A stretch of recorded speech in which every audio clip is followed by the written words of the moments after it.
Hi guys, இன்றைக்கி எனக்கு ரொம்ப பிடிச்ச ரெசிபி தேங்காய் பால் சாதம் எப்படி செய்கிறதுன்னு பார்க்கலாம். குக்கரில் தேவையான அளவுக்கு ஆயில் விட்டுக்கோங்க. நீங்கள் சன்ஃப்ளவர் ஆயிலும் சேர்த்துக்கலாம், இல்லை கோகோனட் ஆயிலும் சேர்த்துக்கலாம்.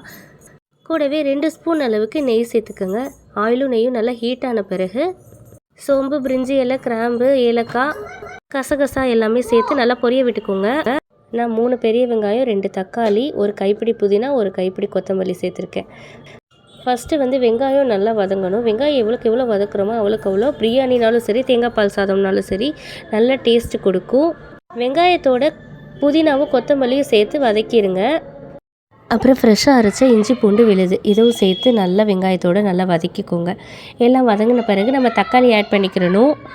தக்காளி வதங்குறதுக்கு தேவையான அளவுக்கு உப்பும் சேர்த்து நல்லா வதக்கிக்கோங்க. நான் 2 உலக்கு சாப்பாடு அரிசி தான் சேர்த்துருக்கேன். அப்புறம் 1+2ன்ற ரேஷியோவில் தேங்காய் பாலும் நான் அரைச்சி ஃபில்ட்ரு பண்ணி எடுத்திருக்கேன். இப்போது வெங்காயம், தக்காளி எல்லாமே நல்லா வதங்கிருச்சு. இப்போ கொஞ்சோண்டு பிரியாணி மசாலா சேர்த்துக்கோங்க. இது ஆப்ஷனல் தான் உங்களுக்கு. ஸோ அதையும் சேர்த்து நல்லா வதக்கி விட்டுட்டு அரிசியை களைஞ்சி வச்சுருந்த அரிசியும் சேர்த்து அந்த தக்காளியோட நல்லா கொஞ்சம் பெரட்டி எடுத்துருங்க.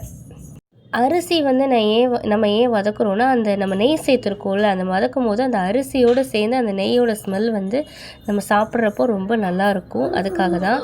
ஸோ இப்போ நம்ம தேங்காய் பால் அளந்து எடுத்துக்கலாம். 1 உலக்கு அரிசிக்கு 2 உலக்கு தேங்காய் பால் எடுத்திருக்கேன்.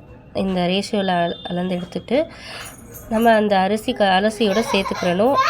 தேங்காய் பாலில் இருக்கிற எண்ணெயை கொஞ்சம் ஸ்ப்ரெட் ஆகும் பாருங்கள். இந்த ஸ்டேஜ் வரும். லைட்டாக நம்ம அரை டம்ளர் அளவுக்கு தண்ணி ஊற்றிட்டு 2 விசில் வச்சு இறக்கிற வேண்டியதான். அவ்வளோதாங்க. சூப்பரான தேங்காய் பால் சாதம் ரெடி. உடனே கரண்டி போட்டு கிண்டிடாதீங்க.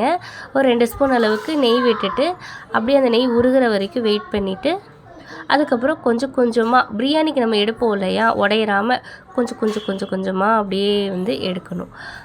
சூப்பரான தேங்காய் பால் சாதம் ரெடி. இது குழந்தைங்களுக்கு ரொம்பவே பிடிக்கும். நீங்கள் லஞ்ச் பாக்ஸ் ரெசிபிக்கு இது ஹைலி ரெக்கமெண்டடாக நான் சொல்லுவேன். தேங்காய் பால் சாதத்துக்கு சைடிஷ்னால் முட்டை மசாலா, சிக்கன் கிரேவி, மட்டன் சுக்கா இதுதான் நல்லாயிருக்கும்.